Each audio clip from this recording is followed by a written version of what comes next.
I'm Stacy, 35, and I thought I'd seen it all with my family's favoritism until that night. At my parents' 36th anniversary dinner in a bustling Chicago restaurant, the clinking glasses and laughter faded when my dad stood up, his voice sharp.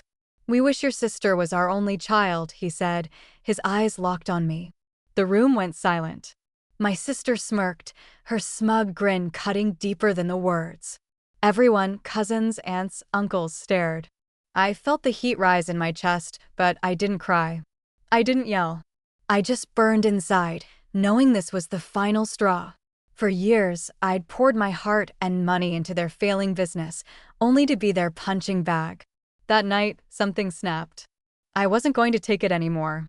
I walked out, my heels clicking on the hardwood floor, already planning my next move. 1 week later, their wish came true in a way they never expected, and their perfect little world started to unravel. Imagine it was you. How would you respond? And tell me your country, so I can see just how far this story has reached. Growing up, I was always the afterthought. My parents, Philip and Carol, never let me forget it. When I was a kid, they'd beam at my sister, Noreen, praising her straight A's, her debate team trophies, her perfect smile. Me? I was lucky if they noticed I was in the room. I still carry the sting of those years, like the time I won a math competition and they forgot to show up, too busy cheering Noreen at her recital. Noreen soaked it up, always ready with a smug nod, like she deserved every ounce of their love. It wasn't just words. Their favoritism shaped everything.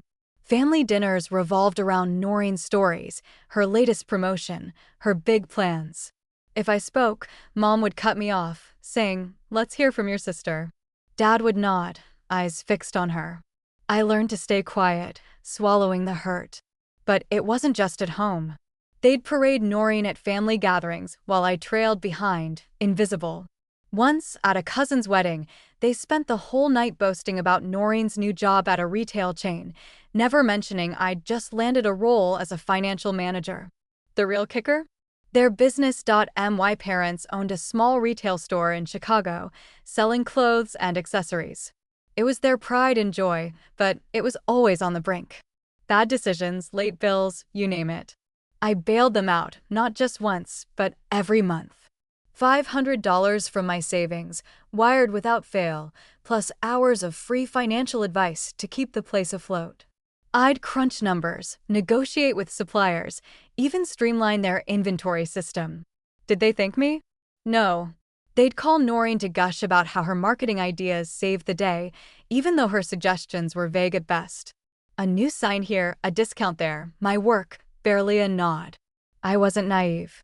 I knew they leaned on me because I was good with numbers, not because they cared. Every time I sent that $500, I'd grip my teeth, thinking about the vacations I couldn't take, the apartment I couldn't upgrade. But I did it. Why?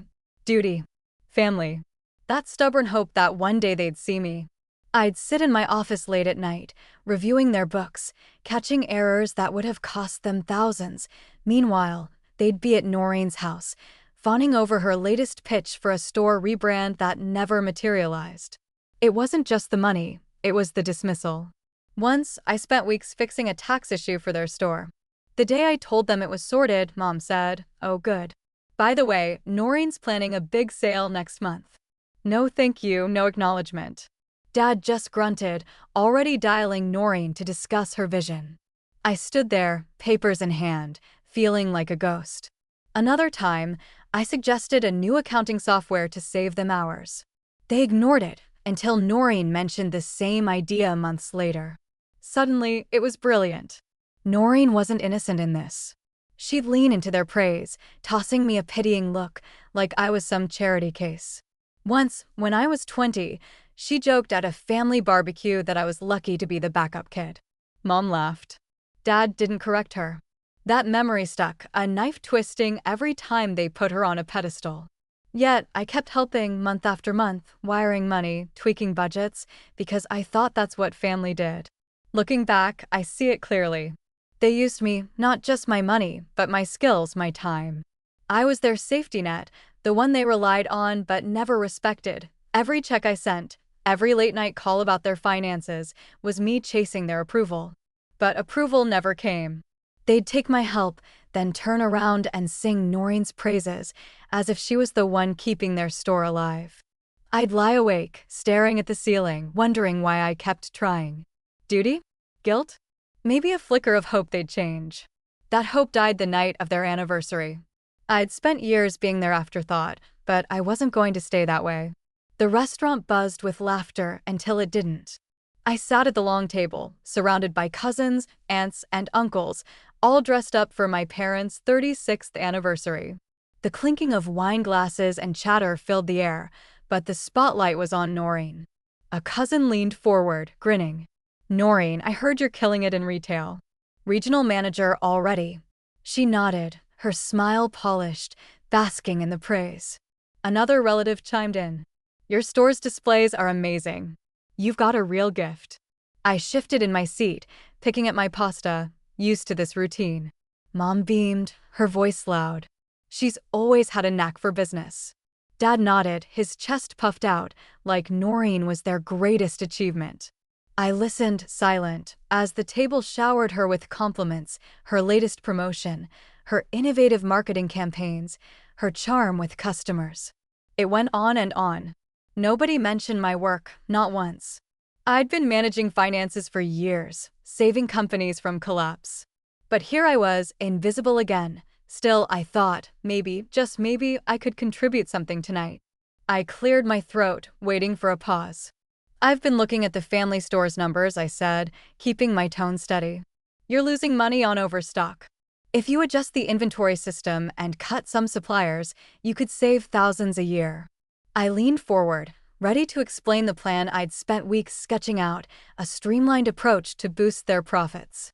The table went quiet, but not the good kind. Noreen raised an eyebrow, her lips curling into a smirk. "Inventory," she said, her voice dripping with condescension. "That's cute. Stick to your spreadsheets. I've got actual ideas." A few cousins chuckled, and my stomach twisted. Mom jumped in, her tone sharp. "Sweetie, let's not bore everyone with numbers. Noreen's already planning a big summer sale." Dad didn't even look at me, just sipped his wine and muttered, "Yeah, Noreen knows what she's doing." I felt the heat rise to my face, my hands gripping the napkin under the table. My idea, weeks of work, dismissed in seconds, like I was some intern pitching to the CEO. I tried again, forcing a smile. "It's not just numbers. I could renegotiate with vendors, get better terms. It would make a real difference." Noreen laughed outright this time, a sharp, cutting sound. "Vendors? Please. I've got that covered. Maybe focus on your own job." Her words landed like a slap, and the table erupted in murmurs, some amused, some awkward. Mom waved a hand, dismissing me. "Let's talk about something fun. Noreen, tell them about your new ad campaign." Dad nodded, already turning to her as if I hadn't spoken. I sat back, my throat tight, the familiar sting of being overlooked settling in. Then it happened. Dad stood, raising his glass for a toast. His eyes swept the room, lingering on Noreen, then landing on me. His voice was clear, deliberate. "To 36 years of love, family, and our pride and joy.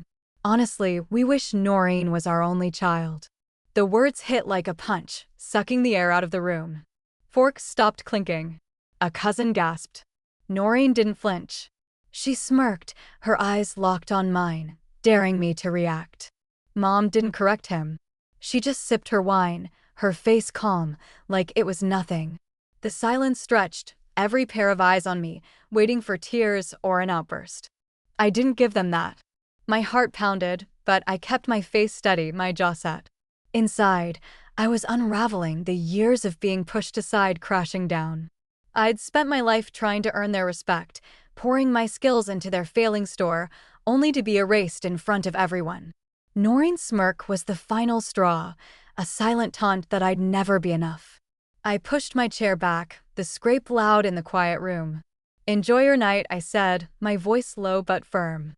I grabbed my purse and walked out, my heels clicking against the hardwood, every step fueling a fire in my chest. Outside, the cool Chicago air hit my face, but it didn't calm the rage building inside. I'd spent years swallowing their dismissals, their favoritism, their utter disregard. No more. As I stood on the sidewalk, the city lights blurring through my anger, I made a decision. I wasn't just going to walk away. I was going to end the cycle of being their afterthought once and for all. That night, I sat alone in my apartment. The sting of Dad's words, "We wish Noreen was our only child," burned in my chest, sharper than ever. Noreen's smirk, Mom's silent agreement, the table's stunned faces, they replayed in my mind, each memory fueling a decision I'd been avoiding for years. I was done. Done being their afterthought, their bank account, their invisible fix-it person. I'd poured $500 a month into their failing store, spent countless hours balancing their books, negotiating with vendors, keeping their business alive. For what? To be laughed at, dismissed, erased in front of everyone. No more. I grabbed my phone, my hands steady despite the anger pulsing through me. I opened our family group chat, me, Dad, Mom, Noreen, and typed a message. I'm done helping with the store. No more money. No more advice. Good luck. I hit send, my heart racing, knowing the chaos it would unleash. Within minutes, my phone lit up. Dad called first, leaving a voicemail I didn't bother to check. Mom followed with a text. What's this about? Call me now. Noreen sent a single word. Seriously. I stared at the screen, their words blurring together, and felt a strange calm. I wasn't going to answer. Not tonight. Not ever. By morning, the calls multiplied. Dad left 3 more voicemails, his tone shifting from confusion to irritation. We need to talk about this, he said in one, as if I owed him an explanation. Mom's emails flooded my inbox, long, rambling messages about how the store was our family legacy and how I couldn't just abandon them. Noreen called twice, her voice sharp, demanding I stop overreacting. I let every call go to voicemail, every email sit unread. Their panic was palpable, even through the screen, but I felt no guilt. They'd relied on my money and expertise for years, never once thanking me, always praising Noreen instead. Now, they'd face the consequences. The store was a mess without me. I knew it would be. My $500 a month covered their late bills, kept suppliers from cutting them off. My advice, hours spent analyzing their finances, streamlining their operations, had been the only thing keeping them afloat. Without it, they'd sink and fast. I didn't feel sorry for them. I felt free. For the first time, I wasn't chasing their approval. I wasn't begging for a scrap of respect. I was taking back my power. And it felt good. But Noreen wasn't done. 2 days later, I got a notification, a new post on her Facebook page, public for all our family and friends to see. Some people think they're indispensable, she wrote, but they're just jealous and petty, stirring drama to feel important. She didn't name me, but the message was clear. Comments poured in, cousins and mutual friends speculating, some even tagging me. Then came the private messages, acquaintances asking if I was okay, others hinting I'd been difficult at work. Noreen didn't stop there.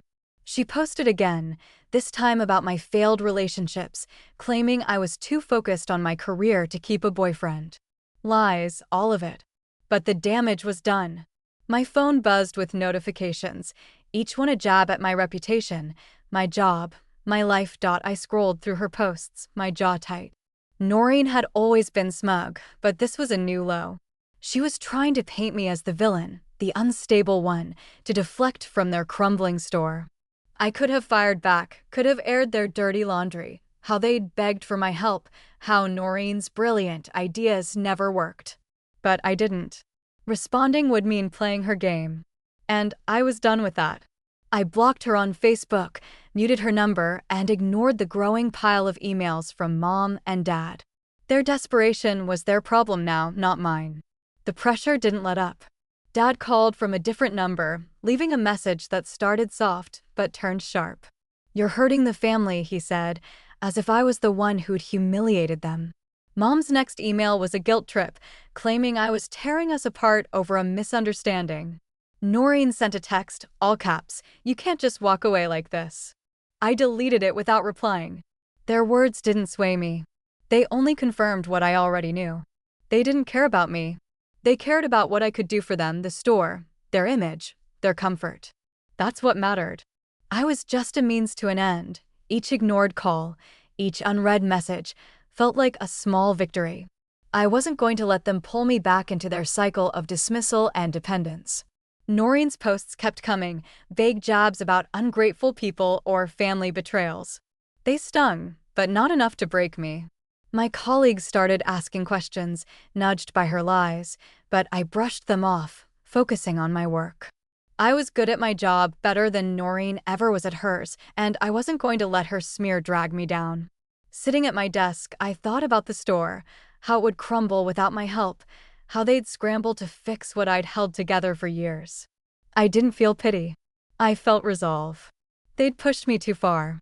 And now they'd learn what it meant to lose me. I wasn't just walking away. I was setting the stage for their fall. And I wasn't done yet. A week later, I boarded a flight to Florida. The decision to visit my grandfather, Henry, wasn't impulsive. It was calculated. I'd spent days ignoring Dad's voicemails, Mom's guilt-tripping emails, and Noreen's vicious Facebook posts, each one trying to pull me back into their web. But I wasn't going back, not to their store, their drama, or their lies. I needed someone who'd listen, someone with the power to change things. Grandpa was that person. He'd always been fair, a quiet man who saw through facades, and I knew he'd hear me out. The flight from Chicago to Tampa was just over 2 hours, enough time to rehearse what I'd say. I landed in the humid Florida air, rented a car, and drove to Grandpa's small beachside house. He was waiting on the porch, his weathered face breaking into a smile as I pulled up. "You look like you've got something heavy to share," he said, his voice gruff but warm. I hugged him, the weight of the past week settling in my chest. We sat in his living room, the hum of an old fan in the background, and I let it all spill out. I started with the anniversary dinner. I told him how Dad stood up, glass in hand, and declared they wished Noreen was their only child, how her smirk cut deeper than his words. I explained the years of being sidelined, my ideas ignored, my contributions dismissed, all while they praised Noreen's half-baked plans. I laid out the money, $500 a month I'd spent for years, straight from my savings to keep their store afloat. I described the late nights spent fixing their tax issues, negotiating with suppliers, streamlining their operations, only to be met with silence or scorn. Then I got to Noreen's posts, the lies about my work, my relationships, spreading like wildfire among family and friends. Grandpa listened, his face hardening with every word. His hands, rough from years of working construction, clenched into fists when I mentioned Dad's toast. "They said that in front of everyone?" he asked, his voice low, almost a growl. I nodded, pulling out my phone to show him Noreen's posts, screenshots I'd saved before blocking her. "Some people think they're indispensable," one read, followed by comments from cousins who'd bought her narrative. Another post hinted I was unstable, dragging my career through the mud. Grandpa's eyes narrowed, his jaw tight. "That's not family," he said. "That's betrayal." He stood, pacing the room, his anger palpable. Grandpa had built a small fortune in property, land in Florida, a few rental homes, and his wealth was no secret in the family. He had always planned to split it between his kids, including Dad, with some for me and Noreen. But now he shook his head. "I've seen how they treat you," he said. "I thought it would get better, but this is unforgivable." He sat down, his voice steady but fierce. "I'm changing the will. They don't deserve a dime." I didn't push him. I didn't need to. Grandpa called his lawyer that afternoon, a brisk man in a suit who arrived within hours. I sat quietly as they discussed the changes. Grandpa was clear. Dad, Mom, and Noreen were out. The land, the properties, everything would go to me, with a portion donated to a local charity he'd supported for years. "You've earned it," he told me, his eyes soft but firm. "Not just for what you've done, but for who you are." I swallowed hard, the weight of his words sinking in. For the first time in years, I felt seen. Grandpa didn't stop there. He asked for details about the store's finances, how much I'd given, how they'd relied on me. When I explained the $500 a month and my unpaid consulting, he shook his head again. "They'll crash without you," he said, not with pity, but with certainty. Let them. I nodded, knowing he was right.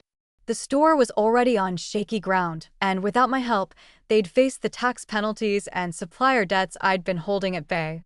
I flew back to Chicago the next day, my resolve stronger than ever. I didn't call Dad, Mom, or Noreen. I didn't check their emails or texts. The store wasn't my problem anymore. Let them deal with the audits, the overdue bills, the mess they'd ignored for years. I felt lighter, like I'd shed a weight I'd carried too long. Back in my apartment, I met up with my friend Kathleen, the one person who'd always had my back. We grabbed coffee at a small shop near my place, and I told her everything: the dinner, Noreen's posts, my trip to Florida. Kathleen listened, her eyes wide but gentle. "You did the right thing," she said, stirring her latte. "They've been using you forever. It's time you put yourself first." Her words hit home, simple but true. She didn't push me to forgive or fix things. She just got it. "Focus on you," she added, her voice firm. "Your career, your life. You're worth more than their drama." I nodded, grateful for her clarity, her support. Kathleen had her own life, a busy job in marketing, her own battles, but she'd always made time for me. No questions asked. As I left the coffee shop, I felt a shift. Grandpa's decision wasn't just about money or land. It was justice, a line drawn in the sand. I wasn't fighting for their approval anymore. I was building my own future, and they'd have to face theirs without me. Within a few months, their world fell apart. The family store, once propped up by my money and advice, crumbled under the weight of its own mismanagement. Without my $500 each month, the bills piled up and suppliers cut them off. A tax audit hit hard, penalties for years of sloppy bookkeeping I'd warned them about. The fines were crippling, tens of thousands they couldn't pay. Dad tried to negotiate, but his charm didn't work on IRS agents. Mom scrambled to sell inventory, but it was too late. The bank foreclosed, and the store shut its doors for good. I heard about it from a cousin, not from them. I didn't call to check in. They'd made their choices. Noreen's big plans went down with the ship. She'd been pitching investors, boasting about turning the store into a chain, using her so-called retail expertise to sell the idea. But with the store gone, her pitch fell flat. Investors backed out, unwilling to touch a sinking business. Her reputation took a bigger hit when her Facebook posts backfired. A few relatives, tired of her smug attacks, started digging. They found out I'd been the one keeping the store alive: my money, my work, not her brilliant ideas. A cousin posted a screenshot of my bank transfers, proof of the $500 I'd sent monthly. The comments turned fast. "You lied about her," one aunt wrote. "She carried you all." Noreen tried to delete her posts, but the damage was done. Family friends unfollowed her, and her colleagues whispered about her exaggerations. She was left scrambling to save face, but no one bought her excuses. Dad and Mom faced their own reckoning. Without the store's income, their debts, racked up from years of poor decisions, swallowed them whole. They'd taken out a second mortgage to keep up appearances, counting on my help to cover the gaps. Now, with no money coming in, they missed payments. The bank seized their house, a modest 3-bedroom they'd lived in for decades. They moved into a cramped apartment, their belongings stuffed into storage. Relatives who'd once cheered their every word turned cold when the truth spread. An uncle called Dad out at a family barbecue, saying, "You pushed her away." And for what? Mom tried to play the victim, claiming I'd abandoned them, but the evidence was clear. My bank statements, my emails offering advice they'd ignored, it all came out. Cousins stopped inviting them to gatherings, and their calls went unanswered. Grandpa stayed firm. He'd heard about the store's collapse from a friend in Chicago, but he didn't reach out to Dad, Mom, or Noreen. I got a letter from him, handwritten, confirming the new will. "It's done," he wrote. "The land and properties are yours, with some for charity. They won't get a cent." He'd cut them off completely, his signature on the document final. I didn't feel triumph, just a quiet relief. His decision wasn't about punishing them. It was about fairness, something they'd never given me. When Mom called him, begging for a meeting, he refused. "You made your bed," he told her over the phone, then hung up. Noreen tried texting him, but he blocked her number. Dad didn't even bother reaching out, too proud or too ashamed. I stayed out of it, focusing on my own life. My job as a financial manager was thriving. I'd landed a big client, a tech startup that trusted my instincts. I didn't check on the store or answer the occasional texts from Mom, still laced with guilt trips. Their downfall wasn't my fault. They had built their lives on lies, leaning on me while lifting Noreen up. Now they were reaping the consequences. The family's whispers reached me, how Dad was working odd jobs, how Mom was selling jewelry to make rent, how Noreen's latest job interview had fallen through. I didn't gloat. I just kept moving forward, knowing I'd done what I had to do. Their collapse wasn't just financial. It was personal. The relatives who'd laughed at Noreen's posts now saw her for what she was, a bully who'd smeared me to save her own image. The ones who'd praised Mom and Dad at the anniversary dinner now avoided them, embarrassed by the truth. The family store, once a point of pride, was a boarded-up reminder of their failure. And Grandpa's will, locked in with his lawyer, was a final line they couldn't cross. I didn't need to say a word. Their actions had spoken loud enough. While their lives unraveled, mine took shape. I threw myself into my work, pouring every ounce of energy into my career as a financial manager. The tech startup I'd signed in Chicago turned into my biggest win yet.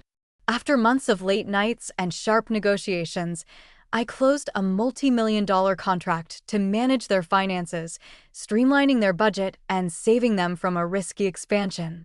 My boss called me into her office, a rare smile on her face.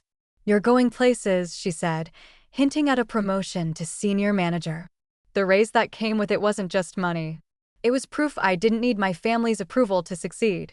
I was building something real, something mine, outside of work. I carved out a new life, one that didn't revolve around their drama.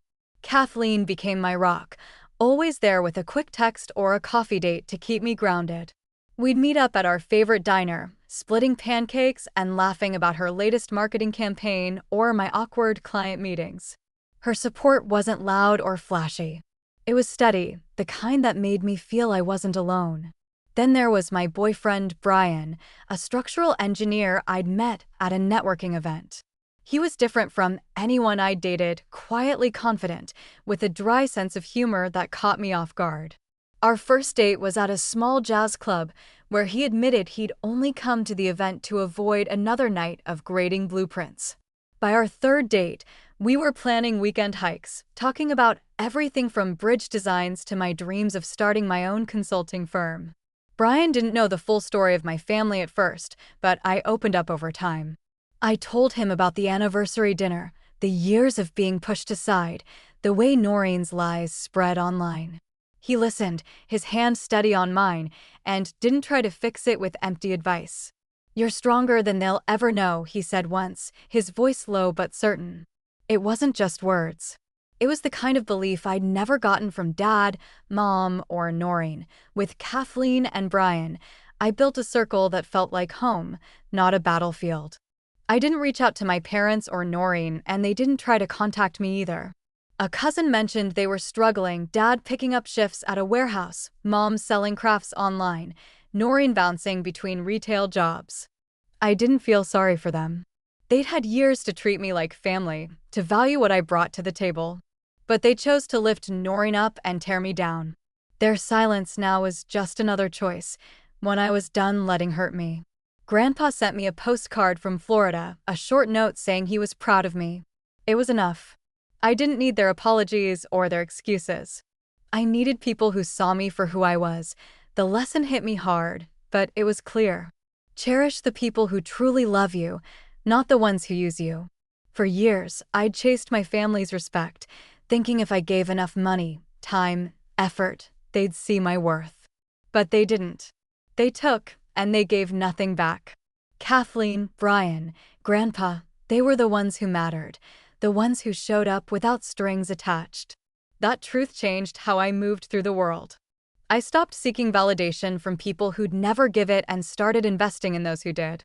My life wasn't perfect. Work was demanding, and some days I doubted myself, wondering if I'd pushed my family away too harshly. But then I'd remember Dad's toast, Noreen's smirk, Mom's silence. I'd remember the years of being invisible, The lies they spread to protect their own image. I wasn't the villain in their story. I was the one who'd walked away to save myself. And I was better for it.my apartment, once a place of late-night stress, became a haven, filled with Brian's laughter and Kathleen's bad puns. My career, once a way to prove myself, became a source of pride, a testament to what I could do when I stopped carrying their weight. Thanks for listening to my story. What would you do if your family treated you this way? Drop it in the comments and subscribe for more.